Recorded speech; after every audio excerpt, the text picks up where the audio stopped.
Good morning, this is Connor from 500 Edge, where we trade SPX 0DTE options. In this video, I'm going to recap the previous session and break down what matters today ahead of the opening bell.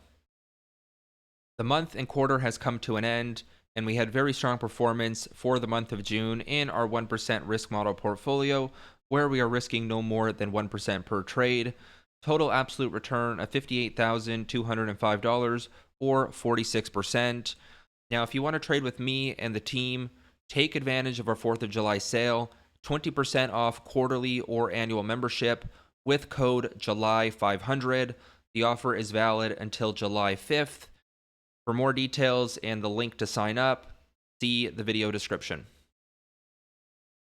On Tuesday, the SPX closed higher 0.79% to 74.99, tagging and pinning the big 7500 gamma strike going into quarter end. It was very bullish. Tech outperformed up 2.8%, semis 3.8%, and mags 1.2%. In the morning, we broke the previous session's high of 74.44. That was the continuation signal. We also broke the down-sloping trend line that connects the recent swing high. So that was a trend change signal on the higher time frame. And we just continued higher throughout the session in a nice uptrend with the 20 EMA in green above the 40 EMA in red and upsloping. We were buyers right at the open, anticipating that breakout and a move potentially into the call wall, which did materialize. 7,500 was not just the call wall, it was also the max call, which is defined by the strike with the highest 0DTE call volume. On an intraday basis, this is generally regarded as our upside target and upper bound. And this was the max call by a large margin. A lot of activity at that 7,500 strike yesterday on the call side. And that persisted throughout the session. So it was the logical upside target. And of course, quarter end flows had us closing strong, which was our base case yesterday. For today in the pre-market, we're seeing some modest weakness across major U.S. equity indices.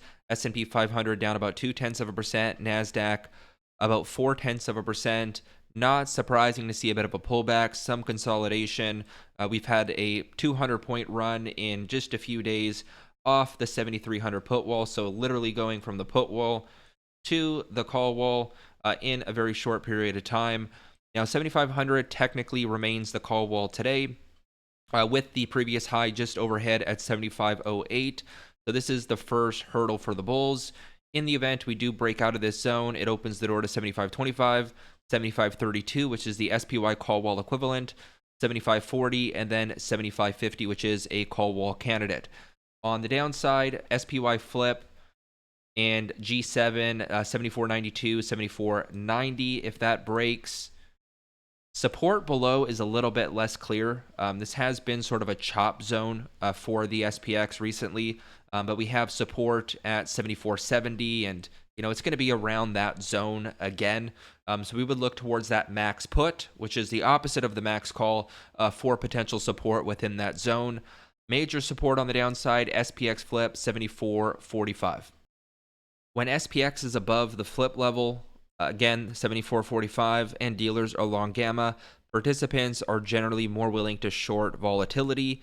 Additionally, vol sellers tend to be active going into shortened holiday weeks, and the market is closed on Friday for 4th of July.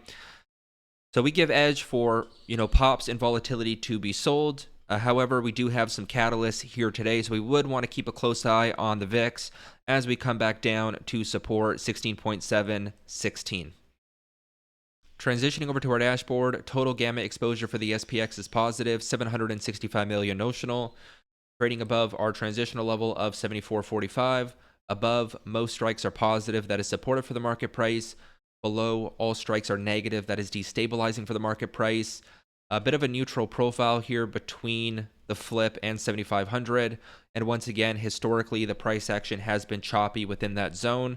But we have some support, 74.75, 74.70 zone. So that's kind of in the middle there. 74.90 and then 7,500, which remains the call wall. So that is the strike with the highest net positive gamma. However, the variance between 75.50 is minimal. In other words, the call wall is relatively weak, and it's not going to take a lot to shift higher.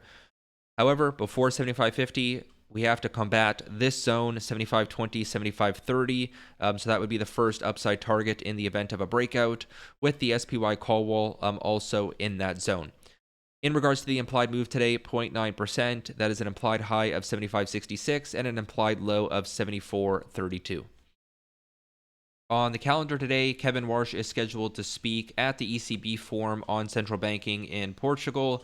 This marks his first public appearance since chairing his first FOMC meeting in mid-June, where the Fed's tone shifted to a more hawkish direction.